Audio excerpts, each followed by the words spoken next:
chers compatriotes, de vous inviter à une marche de ras-le-bol.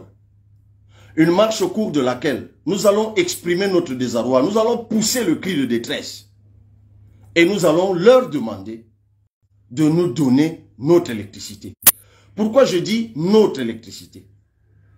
Parce que justement, les raisons qu'ils sont en train de donner maintenant, quand ils veulent bien communiquer, oui, c'est la période d'étiage, il n'y a pas d'eau, ainsi de suite. C'est les mêmes raisons qu'ils nous servent depuis des années, pour autant que vous puissiez vous en souvenir. Sauf qu'entre-temps, que de milliards n'a-t-on englouti dans ce qu'on a appelé des barrages et autres?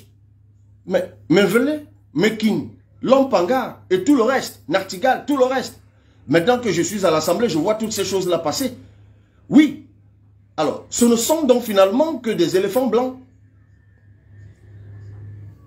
Et ils vont nous dire, Eneo, je vous invite encore, chers compatriotes, à ne pas tomber dans cette diversion. Eneo est un fonds d'investissement qui sont allés chercher je ne sais où, qui est simplement un vaste comptoir.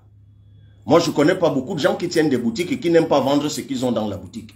Et puis, de toute façon, c'est leur affaire là-bas. Parce que Eneo ne tient pas son cahier de charge. Il y a dans ce pays une agence de régulation du secteur de l'électricité qui doit amener Eneo à tenir son cahier de charge. Que Eneo n'investisse pas comme ils se sont entendus, c'est à eux de remettre Eneo au pas. Mais Lompangar, ça appartient bien à l'État.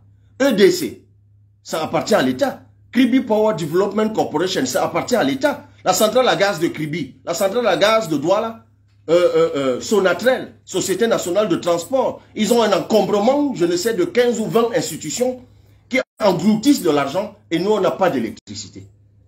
C'est pour cela que nous vous invitons, chers compatriotes, retrouvons-nous le 12 mars 2023 de 14h à 16h sur la terre principale qui est face au stade Omnisport. Nous allons marcher pour demander notre électricité. Je vous invite tous.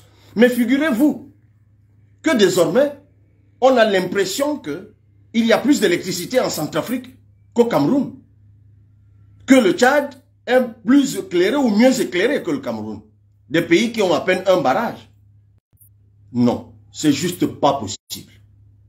On ne peut pas laisser que ça continue comme ça. Et ceux qui me parlent du 12, parce que nous avons convoqué la marche le 12 mars. Et il y en a, je vois des gens qui me disent, le 12 mars, il y a des élections sénatoriales. Pour ceux qui ne savent pas, je rappelle que c'est environ 11 000 ou 12 000 personnes qui vont voter le 12 mars. C'est-à-dire les conseillers municipaux, les conseillers régionaux, les chefs traditionnels. Et qui de toute façon, je crois qu'eux-mêmes subissent ce marasme-là. Alors, ils doivent voter toute la journée. Ils n'auront qu'à voter tôt et nous rejoindre à la marche. Et pourquoi nous, on devrait nous empêcher, nous, d'exprimer notre ras-le-bol, notre désarroi, parce qu'il y a 11 000 personnes qui sont en train de voter dans des lieux bien précis. Il n'y a pas plus de 50 ou 60 endroits où ce vote se passe. Ça n'a pas de sens. Alors moi, je veux bien qu'il y en ait, qui chaque fois veulent trouver des sauf-conduits, veulent chercher des excuses, qu'ils laissent ceux qui veulent se lever. Cette marche, ces élections sénatoriales, ne valent pas mieux que les vies, plutôt les morts, les vies qui s'arrêtent et les morts qui s'entassent dans des hôpitaux parce que le courant s'en va, on ne peut pas approvisionner en oxygène, on ne peut pas faire de dialyse, ainsi de suite. Ces élections sénatoriales ne valent pas mieux que le business de la maman qui a son moulin au quartier et qui ne peut pas écraser les condiments. Ça ne vaut pas mieux que le jeune qui est abandonné à lui-même, qui vend ses crêpes, qui vend ses glaces et qui ne peut pas le faire. Ces sénatoriales ne valent pas mieux que nos enfants dont les résultats scolaires ne cessent de décliner parce qu'ils ne peuvent pas réviser leurs leçons. Mais qui paye la facture économique de toutes ces entreprises, de toutes ces industries qui ne peuvent pas fonctionner parce qu'il n'y a pas d'énergie. Et vous me parlez d'élections sénatoriales. Oui, le PCRN y participe, mais la marche n'a rien à voir avec les partis politiques. Quand le courant s'en va, il ne cible pas les maisons du PCRN, du SDF, du MRC ou que sais-je encore. Il s'agit d'une cause commune. C'est de nous tous qu'il s'agit. Et on ne demande pas une faveur.